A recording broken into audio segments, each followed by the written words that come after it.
Next है internal resistance की value कैसे निकलती है।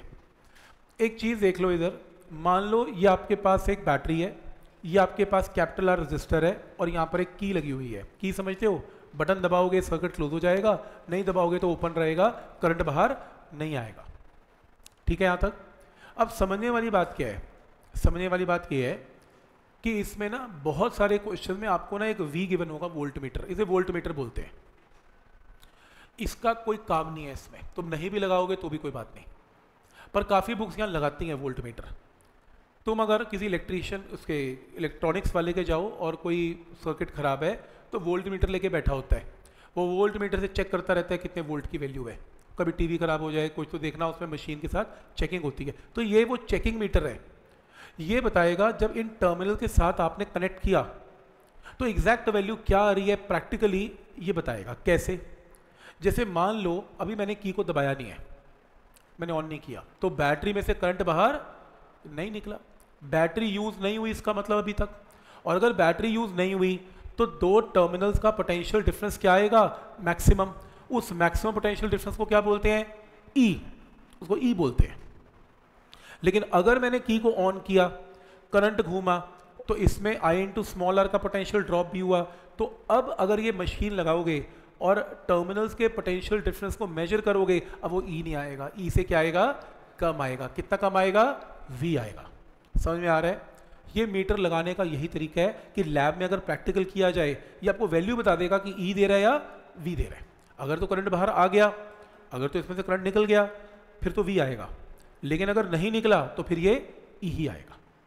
बात समझ में आ रही है? तो अगर मैंने इसको ओपन रखा, ओपन, मैंने करंट को बाहर निकाला ही नहीं, तो ये कौन सा सर्किट है, इसे बोलते हैं ओपन सर्किट। ओपन सर्किट का मतलब है करंट सर्कुलेट नहीं हो रहा, उसे ओपन बोलते हैं। की दवाई नहीं, ओपन है, ओपन सर्किट में करंट नहीं घूम रहा। तो उस केस में इन टर्मिनल्स के पोटेंशियल डिफरेंस को क्या बोलते हैं, ईएमएफ। ओपन सर्किट में पोटेंशियल डिफरेंस हमेशा क्या आएगा, ई आएगा। लेकिन अगर मैंने इसे क्लोज कर दिया, इसे बोलते हैं कौन सा सर्किट है, क्लोज सर्किट। क्लोज सर्किट में करंट घूमेगा, क्लोज सर्किट में करंट रोटेट करेगा, घूमेगा, और अगर करंट बाहर गया तो इसके पोटेंशियल डिफरेंस को क्या बोलते हैं, वी। फिर वो वी क्या होगा, ई से तो कम होके ही आएगा। तो समझ में आ रहा है यहां तक? तो ओपन सर्किट में पोटेंशियल डिफरेंस को ई बोलते हैं, ओपन सर्किट में बैटरी के टर्मिनल्स के पोटेंशियल डिफरेंस को ई बोलते हैं, और क्लोज सर्किट में वही वैल्यू ई नहीं रहती, कितनी हो जाती है, वी। ये टर्म यूज करेगा ओपन क्लोज। तो देखो इसके अंदर जब मैंने की को इसमें डाल दिया, करंट घूम गया, तो करंट कितना घूमा, E divided by R plus R. तो करंट की वैल्यू क्या होगी, E divided by R plus R. तो ई की वैल्यू क्या होगी, I into R plus R. इसे ओपन कर दिया, ओपन करके आई इंटू कैपिटल आर की वैल्यू भी क्या थी, वी। आज हमने की थी आई इंटू कैपिटल आर भी वी होता है, लिखवाया था अभी मैंने। यहां से ई और वी एक तरफ तो ये वैल्यू आ गई, स्मॉल आर एक तरफ तो ये वैल्यू आ गई।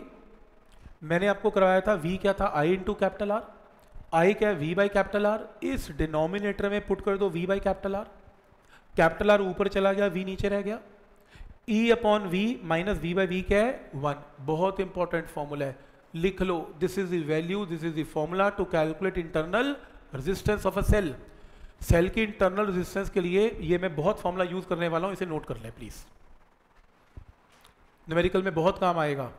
ई गिवन होगा क्वेश्चन में, वी गिवन होगा, कैपिटल आर गिवन होगा, आर की वैल्यू आएगी, internal resistance can be calculated.